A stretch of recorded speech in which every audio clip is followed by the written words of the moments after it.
Hello, my Room 10 readers. Happy Thursday. Today in reading, we're going to continue with that five-finger summary. It's important that we're able to summarize or retell the most important events in stories that we read. Okay? And we have been working on Beezus and Ramona by Beverly Cleary.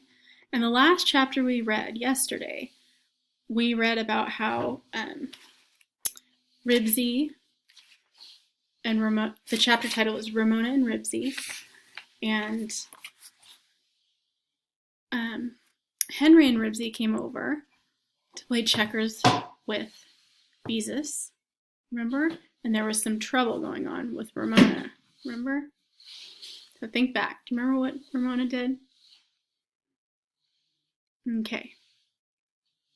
All right, me too. I'm back in the story. So that's what I'm gonna practice with you, retelling using the five-finger summary strategy. Okay. So we were almost done with the chapter. Okay, so we ended off with, I think that's Beezus sitting there, and remember how she was saying she couldn't believe how Ramona just seemed super happy, even though she ruined the checker time. Ribsy was stuck in the bathroom.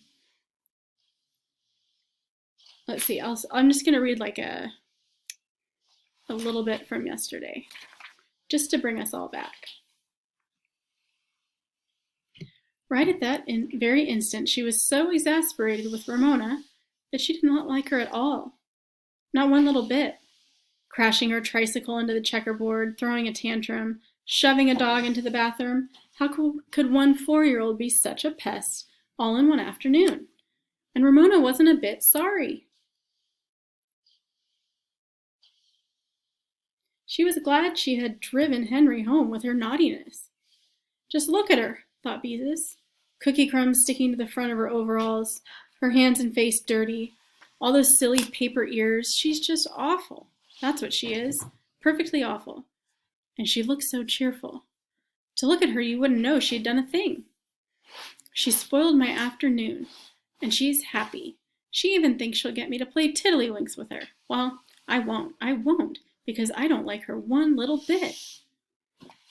To get away from Ramona, Beezus stalked into the living room and threw herself into her father's big chair.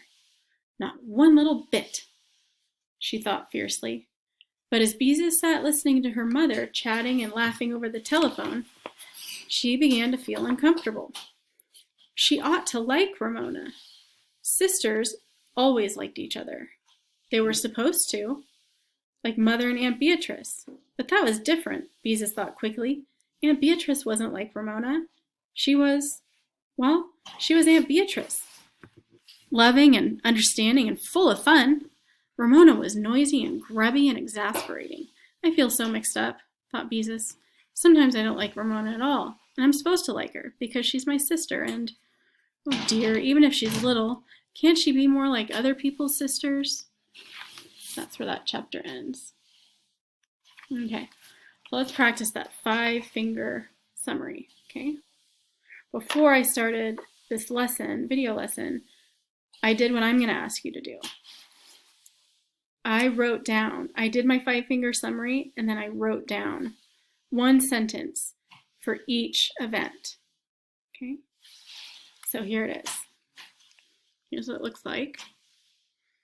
I kind of tried to pack a lot into each sentence, but I thought back over the beginning of the chapter. I went back and I kind of skimmed, which I hope that you can do too in your book. You can skim through the pictures to help you remember.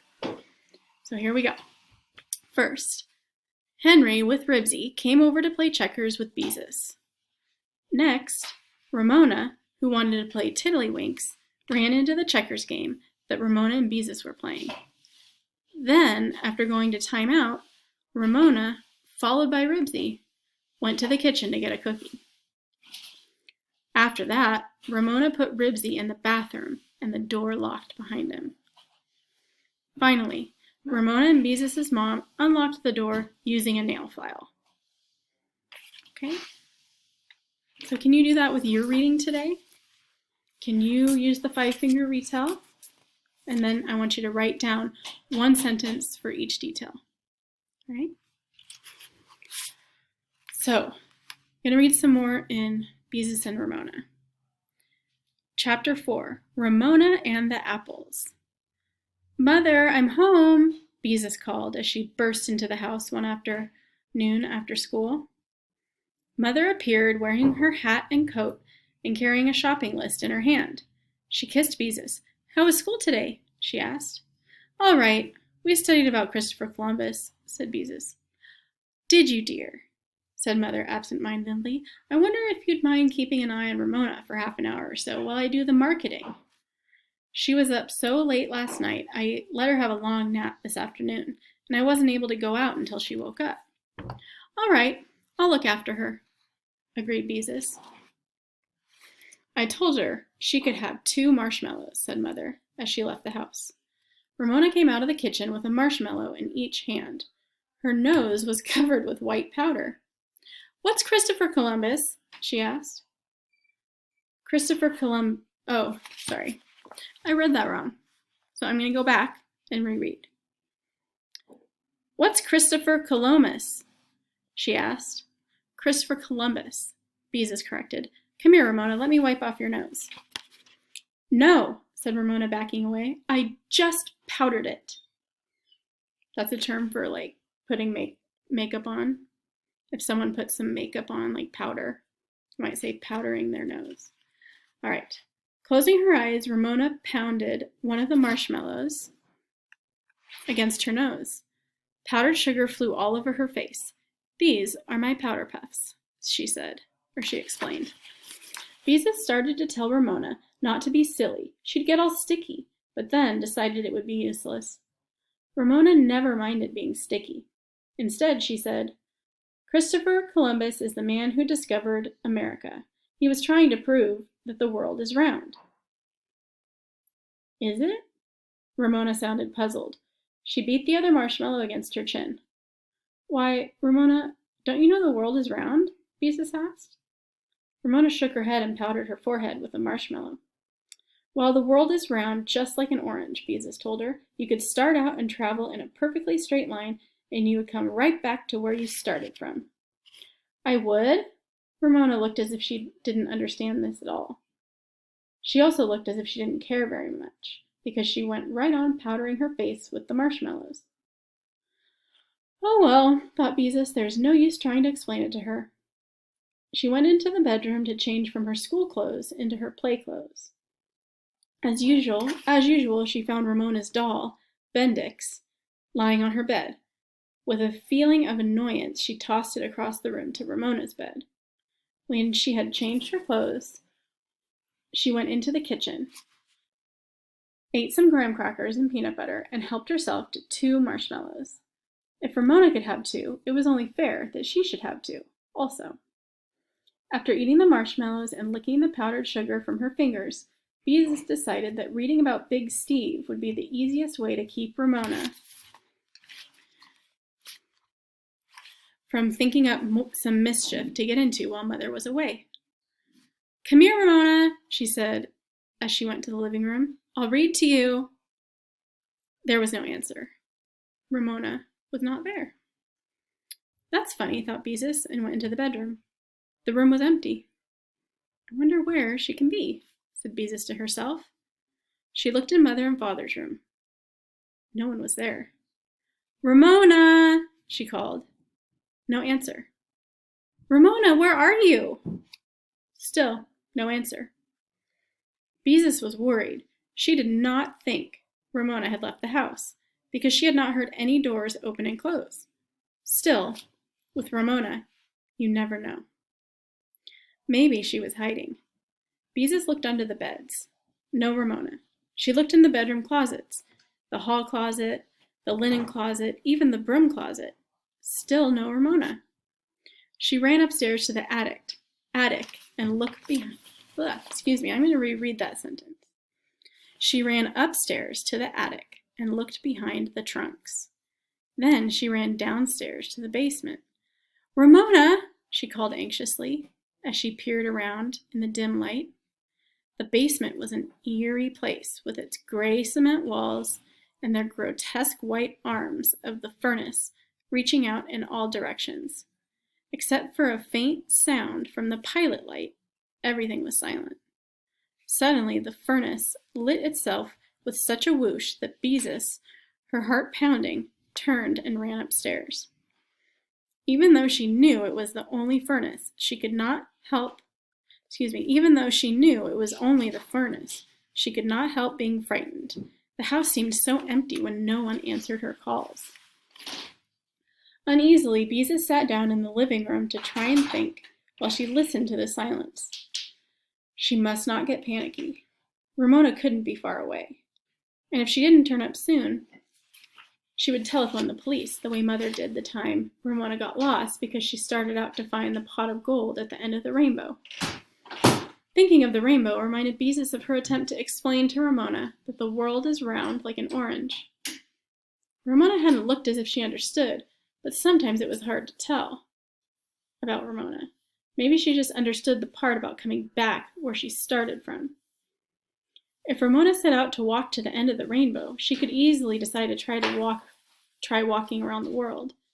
That was exactly what she must have done. The idea frightened Beezus. How would she ever find Ramona? What would Mother say when she came home and found Ramona gone? To think of Ramona walking in a straight line, hoping to go straight around the world and come back where she started from, trying to cross busy streets alone, honked at by trucks, barked at by strange dogs, tired, hungry. But I can't just sit here, thought Beezus. I've got to do something. I'll run out and look up and down the street. She can't have gone far. At that moment, Beezus heard a noise. She thought, hold on just a second.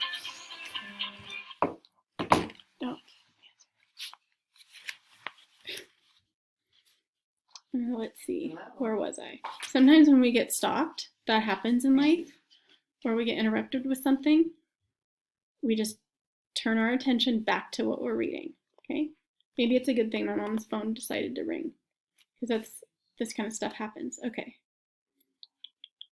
To think of Ramona walking in a straight line, hoping to go straight around the world and come back where she started from, trying to cross busy streets alone, honked at by trucks, barked at by strange dogs, tired, hungry. But I can't just sit here, thought Beezus. I've got to do something. I'll run out and look up and down the street. She can't have gone far. At that moment, Beezus heard a noise. She thought it came from the basement, but she was not certain. Tiptoeing to the cold air intake in the hall, she bent over and listened. Sure enough, a noise so faint she could scarcely hear it came up through the furnace pipe. So the house wasn't empty after all. Just wait until she got a hold of Ramona. Beezus snapped on the basement light and ran down the steps. Ramona, come out, she ordered. I know you're here. The only answer was a chomping sound from the corner of the basement. Beezus ran around the furnace, and there, in the dimly lit corner, sat Ramona, eating an apple.